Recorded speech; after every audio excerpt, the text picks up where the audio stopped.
बुहारी ए बुहारी कहाँ चाहिँ मरि कि नि मर्न पनि के भयो आमा निम्दै पुगेको थिएन कस्तो बिहान नै किचकिच गर्नुभएको छ्या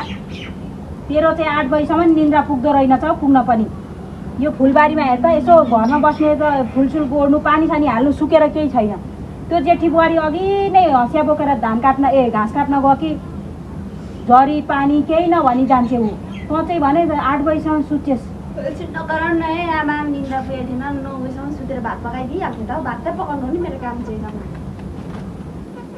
भात पकाए पनि यसो गोडमेल यसो घर वरिपरि के छ कसो छ झारसार गोड्नु पर्दैन दिदीले गरिहाल्नुहुन्छ नि त्यति त खालि त्यही बिचरा त्यही दिदीलाई भन्छस् मर्न आँटेर चाहिँ सुकेर पर घाँसका भारी ल्याएर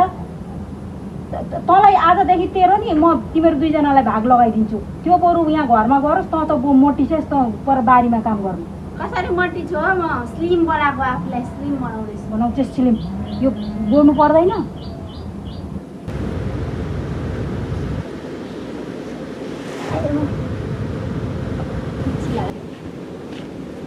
आमा मैले घाँस ल्याएँ बाख्रालाई हालिदिनु कि अहिले पर्दैन अहिले भर्खर हालिदिएको छ अहिले म हालिदिन्छु कस्तो भोक लाग्यो आमा खान त पाएको होला नि बिहान यसो खाएर गयो हुने पानीले ढुक्रो बनायो तेरी महारानी भर्खर उठ्दै हो मुख धुँदै हो कि के गर्दैछ अब आफै पकाएर खानु अनि अब दुईजना भएर पकाउ न त नि अब कि म पकाउनु त अब आफूले पकाउनु नि तपाईँले के भन्नु म गएँ भात पकाउनु ल समीक्षा खाना पकायो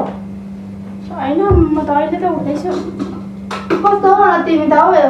यत्रो घाँस काटेर आयो बिहानदेखि उठेर तिमी त कस्तो ढिलो पनि उठ्छौ यसो खानासाना बसिदिएर त हुन्छ नि हौ हामीलाई कस्तो भोक लाग्यो तिमी त केही गर्दैन हो काम पनि सबै मै गर्नु घाँस पनि मै घर सफा गर्नु पनि मै अब भोक लागेर आयो भात पनि आफै पकाएर खानु होला धन्दा गर्दै गर्नु म पकाइहाल्छु कति साह्रो पकाउँछौ तिमी चाहिँ जहिले त्यस्तै गर्नु लु पकाऊ है आफै पकाएर आफै पकाउनु पर्छ जहिले पनि भाषा पनि पकाउँदैन त्यो घरमा बुहारी तेरी देउरानीले भात पकाइछ त के को पकाउँथ्यो आमा ऊ फोन सोन झटाएर हालेर कता गयो आफै पकाउनु पर्यो नि पकाउँदैन अरे उसले पकाउँछु भन्छ के को पकाउँथ्यो भर्खर उठेकी हो त्यो अघि नै भन्नु पर्थ्यो नि आमा तपाईँले पनि भातहरू पकाएँ भनेर कस्तो हो भन अब यति 11 बजीसम्म यतिखेर भात पकाउनु अब पकान त पकाउँदिन त्यो महारानी भरे खाना चाहिँ आउँछ होला नि त अब उसले पकाउँदैन आफै पकाउँछ आफै खान्छ पकाउँदिन भने अब सब्जी के चाहिँ पकाउनु अब सब्जी पनि टिपेको छैन होला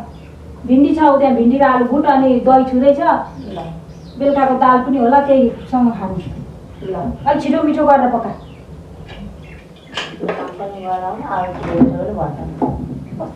देउरानी त्यस्तै छ त के गर्छस् त अब